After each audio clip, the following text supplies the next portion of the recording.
시청자 여러분 안녕하십니까? 정유진 변호사입니다. 이번 시간에는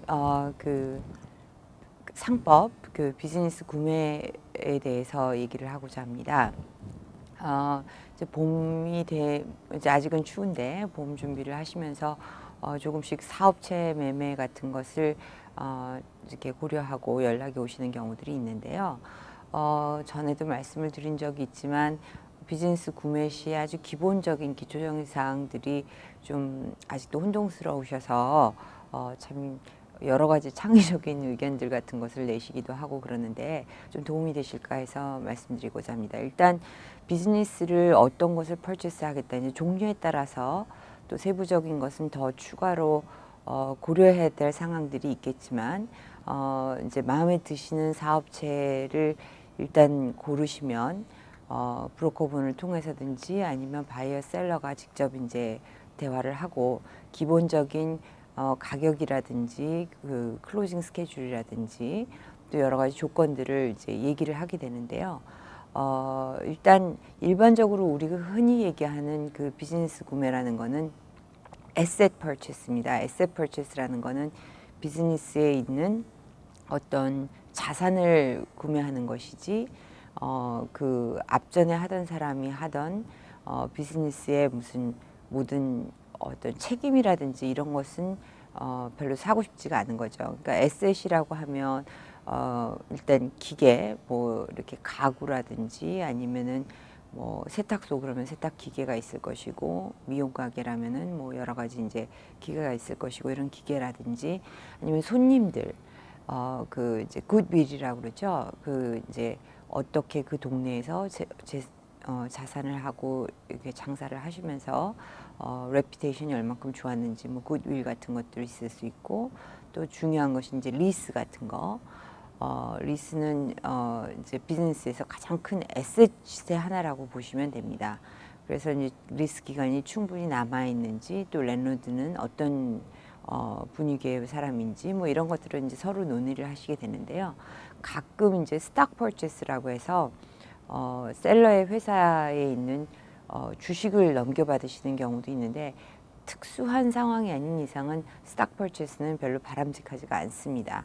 그 이유는 이제 일단 소상인의 경우에 자기가 이제 거의 뭐 식구들이라든지 이렇게 운영하는 소규모 회사를 설립해 가지고 운영하는 경우가 많은데 셀러의 스탁 퍼체스의 경우는 회사 외부에 어떤 제3자에게 봤을 때는 같은 회사이기 때문에 제3자로부터의 어떤 셀러의 뭐 책임 같은 거 이런 것들을 보호할 수가 없이 그냥 그대로 전수받을 수 있는 경향이 있기 때문입니다.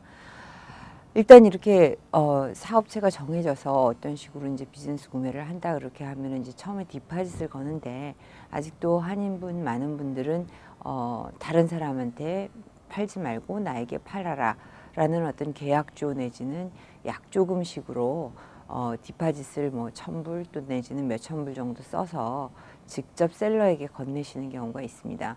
물론 이제 변호사들이 나중에 이제 계약서를 하게 되면서는 그 디파짓 머니를 다시 돌려달라 그래가지고 뭐 셀러나 바이어 그 변호사 에스크로우 어카운트에 넣어놓게 되는데요.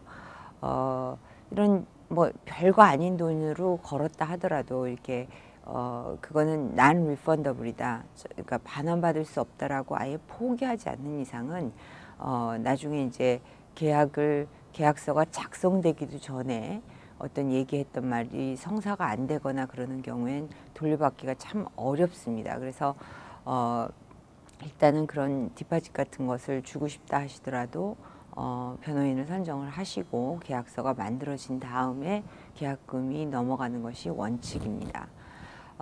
그 다음에 이제 계약을 하는 과정에서는 몇 가지 이제 중요한 것들이 있는데 계약을 할 때 그냥 뭐 이렇게 집을 사고 팔 때도 프린트 돼 있는 데다 그냥 사인만 하면 된다 생각하고 쉽게 사고 파는 경우가 있습니다. 그러나 변호인들이 이렇게 계약서를 쓰고 그러는 이유는 그 이제 여러 가지 각각의 그 개인 상황에 맞춰서 그 계약의 내용들 같은 것을 어떤 일이 벌어질 때는 어떻게 한다라는 것을 규명을 정확하게 해놓고자 하기 위함인데요. 일단 계약을 할 때 그냥 뭐 무조건 사고 판다라고 써 있기만 하면 어떤 경우에 해약이 가능한지 어쩐지 뭐 이런 것들이 서로의 책임 소지가 분명하지 않습니다. 일반적으로 비즈니스 매매에서 그런 계약을 합법적으로 해지할 수 있는 것, 이런 경우는 이제 계약을 하면서 컨디션을 난다 그러는데 이제 저희가 하는 말로는 컨틴전시라고 합니다. 그래서 바이어 입장에서는 일단 회사가 어떤지, 뭐 내용이 어떤지, 비즈니스 내용이 어떤지, 또 뭐 여러 가지 이제 서치라든지 해서 듀 딜리전스라고 해서 이 비즈니스가 살만한 것인지 아닌지 셀러의 말만 믿는 것이 아니라 매상 체크업도 있고 뭐 여러 가지 듀 딜리전스를 하게 됩니다. 매상 체크업 같은 경우도 이제 비즈니스 종류에 따라서 어느 정도, 또 자기가 오퍼한 금액에 비해서 매상이 이 정도는 나와야 된다라는 것을 보기 위해서 하는데요. 이런 비즈니스 볼륨 체크 같은 거는 이제 일주일에서 2주일 정도 하게 되고, 또 셀러의 어떤 세무 자료라든지 아니면 장부 같은 것을 보여달라고 하게 됩니다. 물론 이 과정에서도 이제 솔직하게 보여주질 않아서 추후에 문제가 되시는 경우가 있는데, 이거는 이제 본인들이 알아서 하셔야 되는 거고요. 최근에 제가 받았던 딜 중에는 이제 클로징까지 기간이 얼마간이 있는데, 바이어분이 일찍 오셔서 좀 비즈니스를 어떻게 하는지 배우고 싶습니다, 이런 경우들이 있습니다. 그거를 이제 허락해 주시고 마시고는 셀러의 마음인데, 하시면서 이제 일을 하신다고 그랬을 때 프로핏을 쉐어하겠다라고 이제 얘기를 하셔서 좀 황당한 경우가 있었는데요. 클로징이 있기 전까지는 바이어와 셀러는 어떤 동업의 관계가 아닙니다.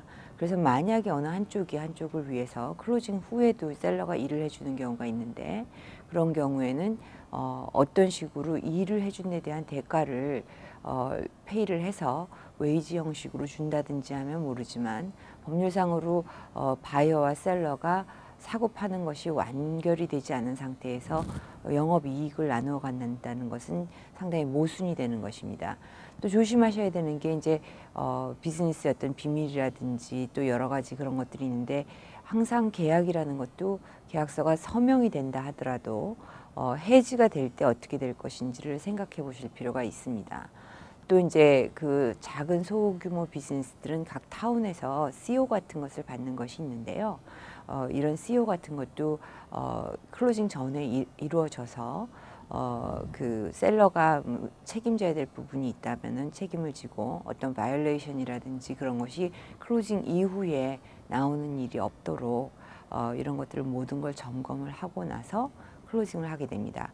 클로징을 하시면서는 클로징 이전의 일들은 셀러가 책임을 지고, 클로징 이후에 발생한 모든 일에 대해서는 바이어가 책임진다는 인데미니피케이션, 그 다음에 그 비즈니스를 애써서 목돈을 주고 장만을 했는데 셀러가 바로 옆에다가 비슷한 비즈니스를 또 차려서 손님을 다시 끌어가면 안 되기 때문에 서로 경쟁하지 않겠다라는 그런 내용들을 잘 정리를 해서 문서화해두고 서명을 하게 됩니다.